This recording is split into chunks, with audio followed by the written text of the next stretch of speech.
I am proud to associate myself with this very colorful occasion, especially concerning our children. I am also proud to associate myself with the bursary launch because that is the future of our county, the future also of our country, are the children that we have. I agree with the speaker that we need to coordinate between the bursaries that we as members of parliament offer to the students and the bursaries that the county government does. I am aware that for the last 3 years, this county government led by His Excellency Ahmed Abdullahi have been giving bursaries to our students.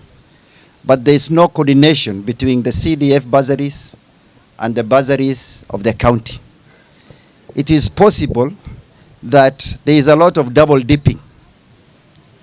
Those who get from CDF will also get from the county. Now, I don't think that is a very meaningful way of us distributing our resources. So, Your Excellency, I urge that you call for a meeting, that we harmonize and coordinate between all these bursaries. I am aware that it is about 50 million per constituency. We have 6 constituencies. That's about 300 million. The governor and the county government is today launching bursary for 130 million. That's a total of 430 million only for bursary going into Wajir County. But do we see that result? Do we see the benefit of all that money going into Wajir County every year?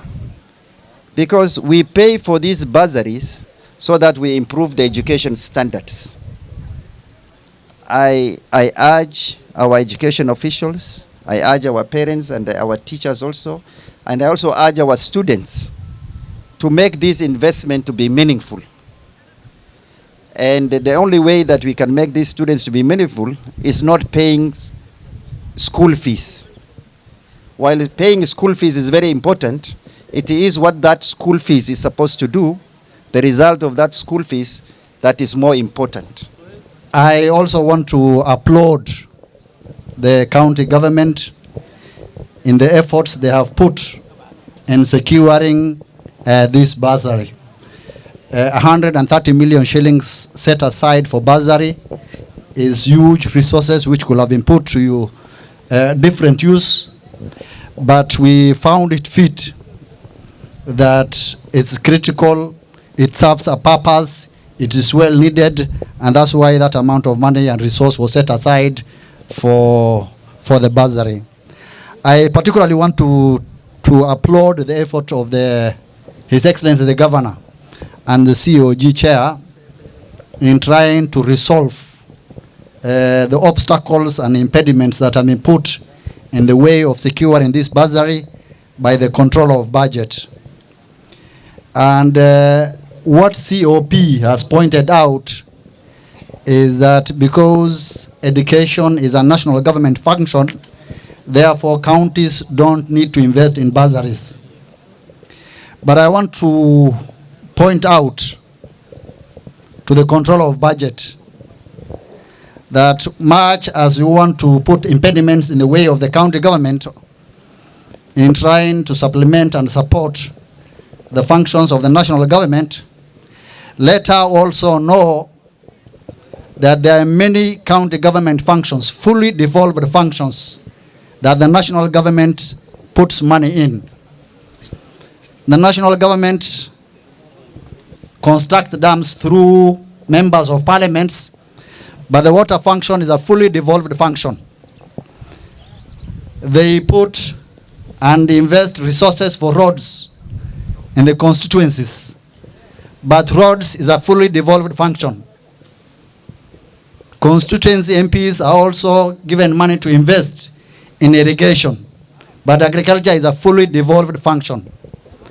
I therefore want to urge the chair of COG, along with IBEC and the Intergovernmental Technical Relations Committee, to put some wisdom in the mind of the controller of budget so that we put this matter to rest, so that the issue of bursaries in the county governments becomes a permanent fixture.